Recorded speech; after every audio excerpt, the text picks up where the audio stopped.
तो दोस्तों स्वागत है आपका हमारे नए पॉडकास्ट में। और जैसा कि आपको पता है कि केरला स्टोरी बहुत ही ज़्यादा चर्चे में है, जो उसकी कहानी है कि हिंदू लड़कियों को कन्वर्ट करा के उनको टेररिज्म में ले जाना। तो हमने सोचा क्यों ना एक रियल लाइफ एक्सपीरियंस आपके सामने आए कि जो उससे रिलेटेड किसी के साथ हुआ हो वो आपको बताया जाए। तो आज हमारे साथ कीर्ति हैं, इनके एक क्लोज कोई है जिनके साथ हो रखा है ये। तो शुरू करें। तो कीर्ति शुरू से डिटेल बताओ में कि बताओ किसके साथ है, कौन था वो या थी। एक्चुअली मैं नेम नहीं रिवील कर सकती बिकॉज अच्छा नहीं लगता है ऐसे, उनको हो सकता है कि प्रॉब्लम हो, सबका अलग अलग प्राइवेट लाइफ होता है। तो हाँ, लेकिन she is very very close to me, she is like my younger sister only. तो मैं उनको अपना सिस्टर ही मानती हूँ। और मैं इन चीज़ों पे पहले बिलीव नहीं करती थी बिल्कुल भी। लाइक मेरे को था कि सब रिलीजन एक जैसा ही होता है। बट एक्चुअली जब वो मुझे पता लगा ना कि इतना ज़्यादा ओ गॉड शी वाज, मतलब वो इतना पेन में थी, और वो एकदम से जब उन्होंने मुझे बताया तो वो देख के मुझे लगा कि नहीं, ये बातें सच होती हैं। जो लोग पेरेंट्स तो हमको समझाते ही हैं इन चीज़ों के बारे में, लेकिन हम लोग कभी ध्यान नहीं देते। तो तब मुझे पता लगा था ये चीज़। तो हुआ क्या था? तो लाइक वो लोग मिले थे। मैंने जब पूरा स्टोरी पूछा था तो उसने बताया कि हम लोग एक रेलवे स्टेशन में मिले थे। लाइक वो जो लड़का था वो अपने घर यहाँ जामिया दिल्ली में वो रहता था, तो वो सऊदी काम करता। तो सऊदी से वो जहाँ पे भी आया था तो रेलवे स्टेशन में वो लोग, एक होता है ना थोड़ी देर के लिए ट्रेन नहीं आ रही होती, तो ऐसा उनका थोड़ा मूवी वाला टाइप का ऐसा स्टार्ट हुआ था। और वो जा रही थी कुरुक्षेत्र, वो वहाँ काम करती थी। तो ऐसे करके वो लोग मिले वहाँ पे। आई डोंट नो, पता नहीं कैसे उनका नंबर एक्सचेंज हो गया। मैं खुद शॉक थी कि यार रेलवे स्टेशन में कैसे, लेकिन हो गया वो चीज़, ठीक है। उसके बाद उन लोगों ने बात जो भी करी, और ये जो डेटिंग था वो लोग यहाँ नहीं रह रहे थे, ये बहुत लॉन्ग डिस्टेंस था एक तो, ठीक है। और वो जो लड़का था और उसके जो पापा थे वो सऊदी में काम करते थे, और यहाँ पे उसकी पूरी फैमिली जामिया में रह रही थी, आंटी जो भी उनके बहनें वहनें थी। उसके बाद ये मुझे उसने बताया था, ठीक है।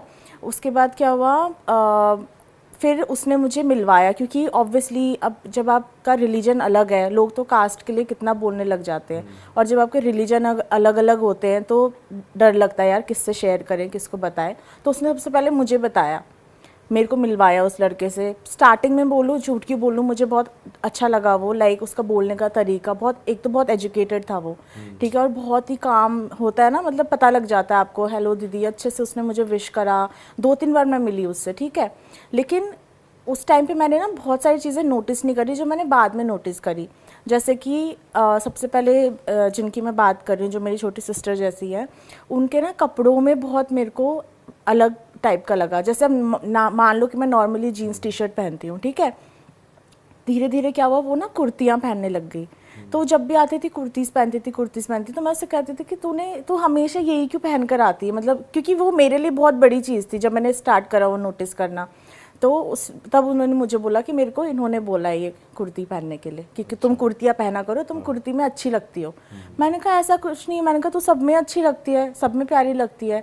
तो मेरे को लगा कि यार ये एक तरीके से ना उसका माइंड वॉश किया गया कि तुम कुर्तियाँ पहनो, तुम कुर्ती में अच्छी लगती हो। वो उसने उसको प्यार में लिया स्टार्टिंग में। एग्जैक्टली मतलब जो अच्छा लगेगा वो तो सब चीज़ में अच्छा लगेगा ना। और ऐसा कुछ रिवीलिंग नहीं पहनती थी, नॉर्मल टी शर्ट्स और जीन्स वही पहनती थी वो शुरू से। तो फिर मैंने, लेकिन फिर इतना इंटरफेयर नहीं करा। मैंने कहा उनका अपना रिलेशन है, मैं क्यों ही बीच में बोलूँ, ठीक है। फिर उसके बाद क्या हुआ, थोड़े दिनों के बाद, 1-2 महीने के बाद मैं उसके घर गई स्टे करने के लिए, उस लड़की के घर गई। तो क्या हुआ, हम लोग ने डिनर विनर किया, सब कुछ हो गया। और उसका नेक्स्ट डे उसका जॉब के लिए वो कुछ कर रही थी अपना काम, कुछ तो कबर्ड में पता नहीं क्या कपड़े वपड़े रख रही थी। और एकदम से ना वो, जैसे बोलते नहीं आप बहुत भरे हुए होते हो, बहुत टाइम से आपका दिमाग में प्रेशर होता है, किसी को बताओगे नहीं कुछ चीज़ तो आप एकदम रोने लग जाते हो। और वो इतनी ज़ोर ज़ोर से रोई, मतलब बहुत तेज़ से रोने लग गई, बिल्कुल बर्स्ट आउट हो गई वो। और मैं डर गई, मैं बेड पे बैठी थी। पहले तो मुझे लगा भैया कोई पॉजेस तो नहीं हो गए, ऐसा ही लगा उस टाइम पे मुझे।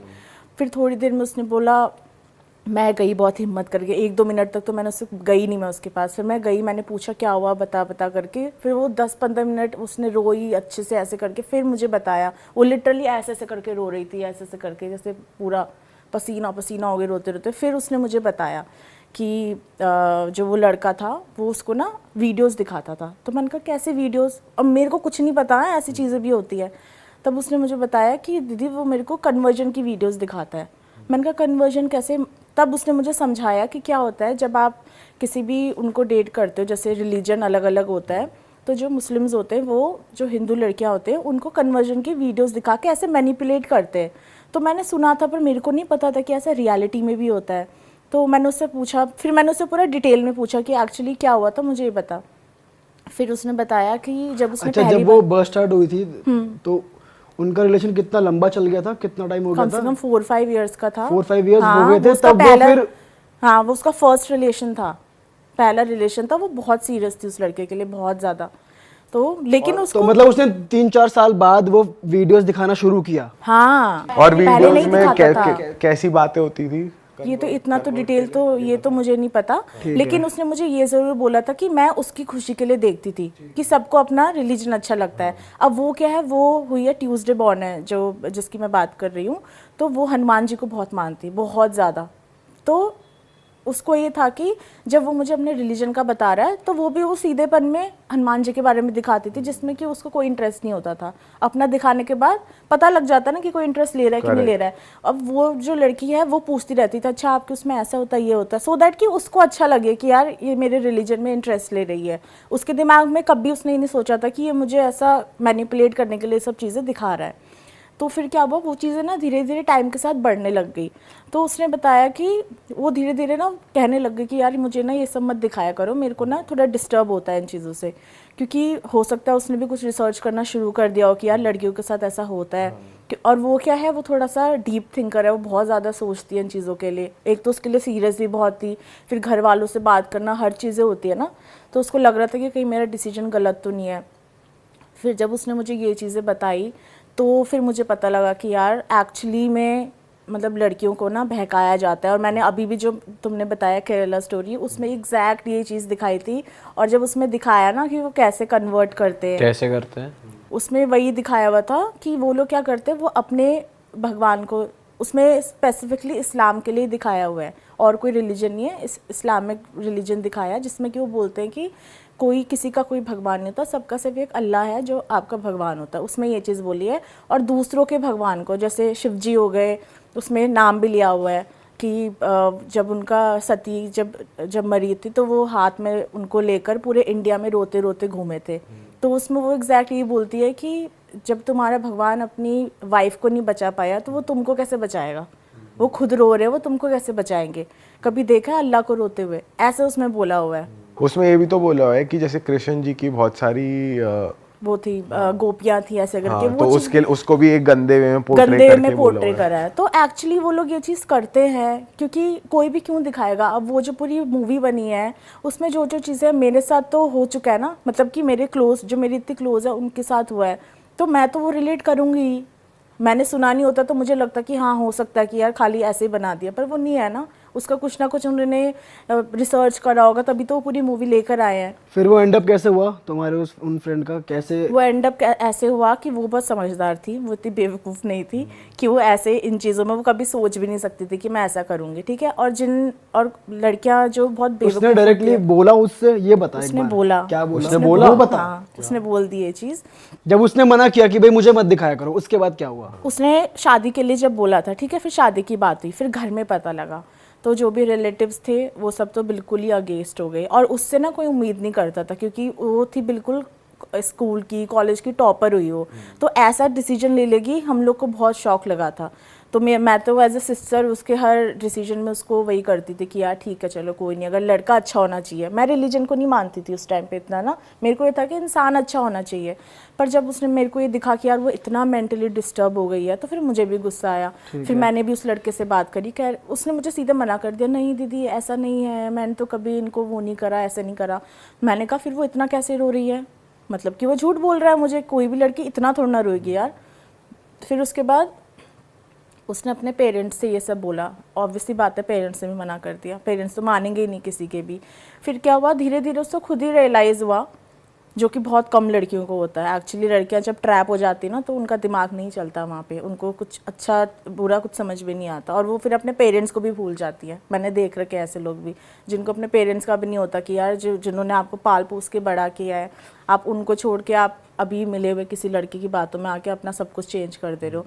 तो उसने क्या करा, उसने उस लड़के से ब्रेकअप कर लिया और ब्रेकअप के टाइम पे उसके अंदर जितनी भड़ास थी, जितना था, उसने सब उसको बोल दिया। एंड में तो बहुत ही मतलब ऐसा हो गया था कि अब तो इन लोग का कभी पैचअप हो ही नहीं सकता। तो उसके लिए हम लोग बहुत ग्रेटफुल थे कि थैंक गॉड वो सब चीज़ हो गई और वो वर्स्ट नहीं हुआ, क्योंकि वो बहुत गलत भी हो सकता था अगर वो डिसीजन नहीं लेती तो। सही बात है। तो लड़कियों का थोड़ा सा ना, और केरला स्टोरी क्यों बोल रहे कि लड़कियों को देखनी चाहिए, क्योंकि एक्चुअली लड़कियों को, उन लड़कियों को ही टारगेट करते हैं लोग जो बहुत वीक होती है, मेंटली जो बहुत वीक होती है, जो थोड़ी इनोसेंट होती हैं और इमोशनली थोड़ी सी वीक। मूवी में भी ये दिखाया हुआ है वो जो, क्योंकि जब भी हम लोग जैसे हॉस्पिटल जाते हैं वहाँ पे सब केरला की होती है ना नर्सेज वगैरह, तो वहाँ पे भी वही दिखा हुआ है। केरला के अलग अलग रीजन से वो वहाँ पे एक नर्सिंग कॉलेज में आए हुए हैं, तो हॉस्टल में रह रहे हैं वो लोग, और उनकी जो एक फ्रेंड है वो मुस्लिम है। तो 3 वो हो गए, एक क्रिश्चियन है, एक कम्युनिस्ट होती है, और एक कुछ तो हिंदू रिलीजन की है, और एक वो हो गई लड़की जो है वो मुस्लिम है। तो वो सब उनका एक पूरा गिरोह चल रहा होता है, उसमें 3-4 लड़के होते हैं। वो लड़की ही उनको पहले सब लड़कों से मिलवाती है एक एक करके, तो उसके ऊपर ही पूरा स्टोरी बेस्ड है। और एक लड़की बहुत स्मार्ट होती है उसमें, जो क्रिश्चियन होती है, उसको नहीं फंसा पाते वो लोग। वो इतनी स्मार्ट होती है, वो कुछ नहीं सुनती अपने गॉड के लिए, मतलब शिव जी के लिए भी जब बोलते हैं वो ऑब्जेक्ट करती है उस चीज़ को। लेकिन वो जो बाकी होती है उनका माइंड ऐसा मैनिपुलेट कर देते हैं मूवी में, मतलब दिख रहा था कि यार ये लोग सीधे शरीफ से दिखी है उनको, इसलिए ये लोग ईजिली उनकी बातों में आ गई, और उन्होंने फिर कन्वर्ट भी कर लिया। उसके बाद फिर आगे उन लोग को सीरिया भेज दिया, टेररिस्ट ग्रुप में उनको डाल दिया। तो किसी किसी को क्या कर देते कि सुसाइड बॉम्बर बना देते हैं, मतलब कि वो होता है ना जिसमें कि पूरा बॉम्ब से बॉडी पे बॉम्ब लगा लेते हैं, बॉडी पे बॉम्ब लगा के, और या फिर सेक्स स्लेव्स की तरह यूज़ करते हैं उनको। तो एग्जैक्ट उसमें दिखाया हुआ है ये सारी चीज़ें मूवी में। और तू 1-2 और एग्जांपल्स बता रही थी जो तेरे नोन में ही हुए हैं। हाँ, एक मेरी बेस्ट फ्रेंड है, उनका तो मुझे इतना डिटेल्स में नहीं पता बिल्कुल भी। तो उनका क्या था कि वो 10 ईयर्स से डेट कर रही थी एक मुस्लिम को। तो उनको बहुत समझाया भी, कि पेरेंट्स ने समझाया, क्योंकि वो पंडित फैमिली से बिलोंग करते थे। तो उनको बहुत समझाया कि नहीं ये सब ठीक नहीं है, अपने रिलीजन में करो जो करना है, क्योंकि दूसरे रिलीजन का हमें तो कुछ नॉलेज ही नहीं है। पेरेंट्स भी बेचारे क्या करेंगे, कुछ प्रॉब्लम हो गया तो। पर उन्होंने नहीं सुनी। फिर 10 ईयर्स के बाद उन्होंने एक दिन घर से भाग गई वो दीदी जो थी। तो जो मेरी दोस्त थी उन्होंने तो बिल्कुल उनसे बातचीत करनी बिल्कुल बंद कर दी। ठीक है, फिर 1 हफ्ते बाद शादी होने के बाद वो 1 हफ्ते के बाद घर आ गई वापस। अच्छा, शादी करने के बाद 1 हफ्ते में वापस आ गई। तो मैं भी शॉक, क्योंकि मैं उनके जब हम लोग जॉब करते थे मैं उनके घर पे ही रहती थी ऑल द टाइम। तो जब हमने देखा बहुत रोई। पहले तो उनको घर ही नहीं आने दिया, जो मेरी बेस्ट फ्रेंड है और उनके भाई ने, 2 बहनें थी और 1 भाई था, क्योंकि वो बहुत गुस्से में थे, क्योंकि मम्मी पापा इतना रोए थे उसके ना। तो फिर लेकिन बाद में वही है, आंटी ने बोला कि कोई बात नहीं, आ जाओ घर पे आ जाओ, कहाँ जाएगी, बेटी तो है, ठीक है। फिर उन्होंने सब कुछ बताया कि उनका कन्वर्जन करवाया, पहले कन्वर्जन कराया। और जब अंकल ने डिवोर्स के लिए भी अप्लाई किया था ना, फिर से उनका दोबारा से फिर मुस्लिम से फिर दोबारा उनको हिंदू में नहीं मुस्लिम के उससे जो उनका वो होता है डिवोर्स होता है वो कराया। और फिर उसके बाद वो सारी चीज़ें, मतलब वो बहुत भसड़ हुआ था उस टाइम पे, इतना तो मुझे याद है। और कहीं निज़ामुद्दीन कहीं गए थे वो उसके लिए कन्वर्जन कराने के लिए। तो वापस और वो फिर भी उनको पता दीदी करवाया कह रही है? थी कि छुप छुप के करवाते हैं वो, मतलब वो पहले यकीन ही नहीं कर रहे थे कि करवा रहे, पूरा कंफर्म करते कि एक्चुअली इनको करना है या कोई स्टिंग ऑपरेशन टाइप का तो नहीं हो रहा। और कहाँ पे ले जाते हैं? निज़ामुद्दीन है ना आपका, जो दरगाह है, उसी वहीं पे कुछ बोल रही और थी इस कन्वर्जन में क्या उसने कुछ बताया कि ऐसे होता है, मतलब कुछ तुम्हारे डॉक्यूमेंट्स में करते होंगे वो सब चीजें, वो सब डॉक्यूमेंट्स में होता है? नाम भी चेंज करते हैं, और उनका कुछ होता है कि उसमें वो लोग कुछ ना बुक, उनकी कुछ होली बुक होती है, वो पढ़ाते हैं, फिर वो लड़की को रिपीट करना होता है पूरा। जैसे मान लो कि जो भी उनके मौलवी है वो बोल रहे हैं, और जिस लड़की का कन्वर्जन हो रहा है वो बोलेगी, उसको रिपीट करेगी। उसके बाद फिर उसको नहलाते हैं, नहलाते वक्त भी कुछ वो मंत्र टाइप का कुछ पढ़ते हैं। उसके बाद वो जैसे वो ख़त्म होता है वो कन्वर्ट हो चुकी है। अच्छा। ये होता है। फिर उसके बाद आगे अपने धर्म के बारे में और भी चीज़ें बताते हैं उनको, वो तो 1-2 महीने का कुछ प्रोसीजर होता है बोलते हैं। भाई साहब, ये बताया था। तो केरला स्टोरी बहुत, मैं तो बोलूँगी कि सब लड़कियों को देखने जानी चाहिए, क्योंकि बहुत ऐसा नहीं कि वो प्रोपेगेंडा है, जैसे कश्मीर फाइल्स के लिए भी कहा था कि यार इन लोगों ने इसलिए बना दिया है, पर वो एक्चुअली हुआ है। ये ना वो ये प्यार में ना इतना सोचता नहीं इंसान कि मेरे साथ क्या हो रहा है एक्चुअली में, तो इतना वो फिर प्यार के चक्कर में फिर वो करता रहता है, इंसान रियलाइज ही नहीं करता। लाइफ खराब हो जाती है ना सबकी। फिर वही है ना, आपकी सिर्फ अपनी खुद की लाइफ खराब नहीं होती, सबसे ज़्यादा सफ़र पेरेंट्स करते हैं। सही बात है। तो लड़कियों को किसी के बारे में सोचे ना सोचे, अपने माँ बाप के बारे में तो सोचना ही चाहिए। कोई भी रिलीजन हो यार, कल के दिन मान लो कि मैं हिंदू लड़के से कर रही हूँ, मेरे मम्मी पापा मना कर देंगे, मैं क्यों जाऊँगी उनके अगेंस्ट? और फिर यहाँ तो रिलीजन की ही बात है पूरी, है ना। और फिर अगर आप दिमाग से इतने वीक हो तो आज के दिन मान लो कि तुम उससे बच गए, कल के दिन कोई और कर देगा तुमको बेवकूफ़, तो दूसरे पे भी हम हमेशा नहीं डाल सकते कि यार यही लोग गलत है। कहीं ना कहीं आप में भी कमी है जो आपको ही पकड़ रहे हैं बार बार। तो लड़कियों को तभी तो बोलते कि आजकल के ज़माने में लड़कियों को थोड़ा अपना मेंटली इतना स्ट्रांग होना चाहिए कि साला कोई आ ही ना पाए तुमको इस चीज़ के लिए करने के लिए। हाँ, क्योंकि आज कोई और बना रहा है, फिर कल कोई और करेगा। उससे बच गए तो। हाँ, जंगल में भी तो ऐसा होता है ना, जब शेर शिकार करता है तो सबसे कमज़ोर जो हिरन होता है उसके पीछे भागता है, क्योंकि वो इजी है उसको उसका शिकार करना। तो वही सेम चीज़ इसमें भी ऐसे ही होता है। वो लड़कियां सीधी दिखती है तो वो लड़के उन्हीं को पकड़ते हैं कि यार इनका इजीली आप इनको ब्रेन वॉश कर सकते हो। लड़कियों को ये अक्सर ब्रेन वॉश कर सकते हैं, इजी टारगेट होता है। कोई मुस्लिम लड़की किसी हिंदू लड़के को तो नहीं पकड़ती।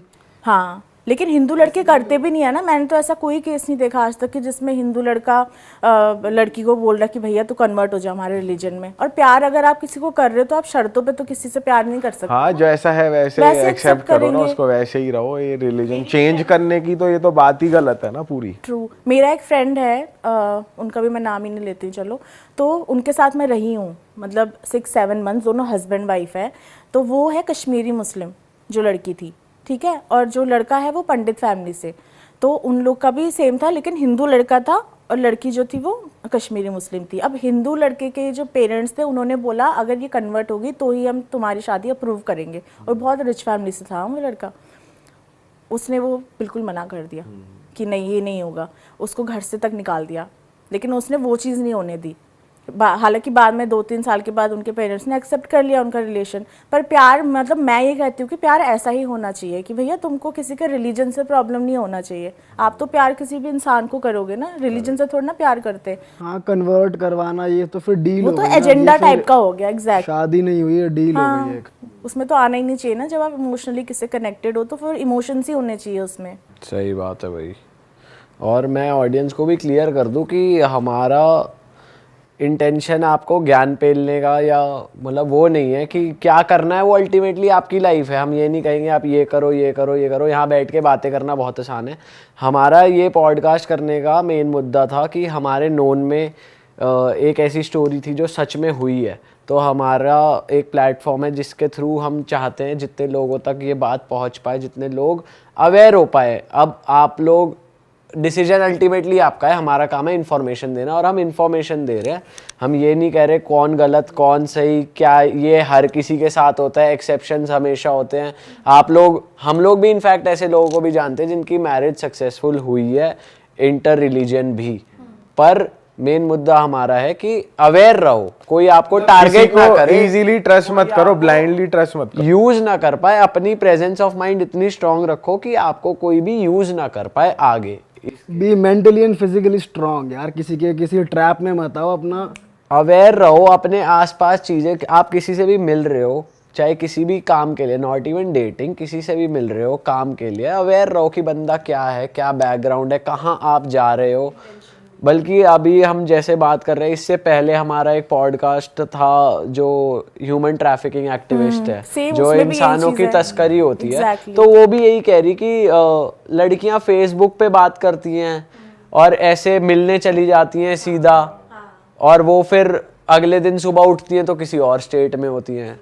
तो इतना भोलापन भी सही नहीं है यार। और ये लड़कियां इतनी इजीली ट्रैप में आ जाती हैं, पता नहीं था यार ये। क्योंकि उनका दिमाग ऐसा होता है ना, वो उन्होंने देखी नहीं है दुनिया की। यार दुनिया में ऐसे भी लोग होते हैं। फेसबुक पे देखो ना वो बंदा कौन है, किससे तुम बात कर रहे हो, उसका क्या बैकग्राउंड है। फेसबुक डिस्कॉर्ड पे वो बता रही है कि डिस्कॉर्ड एक प्लेटफॉर्म है जहाँ पे तुम ऑडियो में बात कर सकते हो। ऐसे करके वो लड़कियां जा रही हैं मिलने रैंडम बंदों से, और मिलने आ रहा कोई और बंदा, मिलने आया कोई और, प्लान्स कुछ और उनको कहाँ कहीं ले जा दे, कुछ कर दे फिर।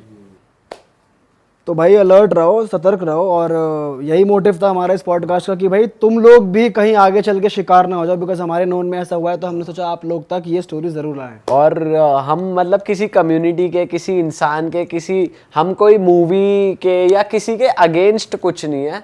हमारे पास हमारा कोई एजेंडा नहीं है। हमारा बस ये है कि इंफॉर्मेशन थी हमारे पास जो हम बस शेयर करना चाहते हैं कि आपको भी पता होनी चाहिए, कभी कहीं आप आसपास देखो तो you should be aware enough. तो यही हमारा इंटेंशन था और आई होप ये क्लियर हुआ हो।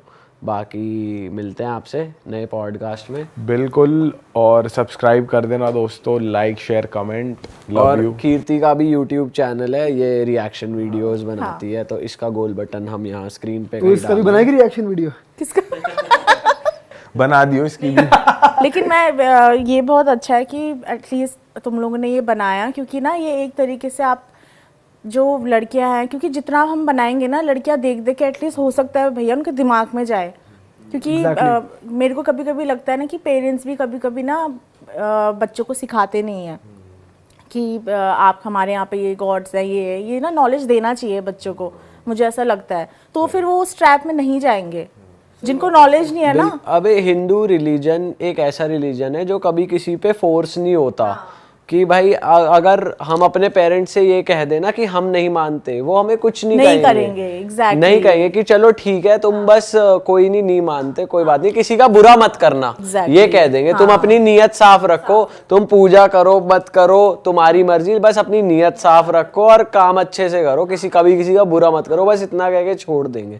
बट मैं तेरी बात से बिल्कुल अग्री करता हूँ कि बच्चों को बचपन से उनकी रूट्स में डालना चाहिए, बिल्कुल डालना चाहिए, उन्हें पता होना चाहिए हमारा कल्चर। सही बात है, मतलब जो इन चीज़ों का शिकार होता है ना, जैसे हम पिछले पॉडकास्ट में भी बैठे थे, हमको ये चीज़ समझ में आ गई कि हाँ भाई, लैक ऑफ नॉलेज और लैक ऑफ एजुकेशन ही है बच्चों से लेके बूढ़ों तक हर किसी के पास, तभी वो इसका शिकार बन पाते हैं। एग्जैक्टली। तो इस पॉडकास्ट से आपको थोड़ी सी भी नॉलेज मिली है तो भाई इसको शेयर करें, हाँ, और ज़्यादा से ज़्यादा फैलाएं। और दैट इज इट। मिलते हैं दोस्तों आपसे। ओके जी, बाय।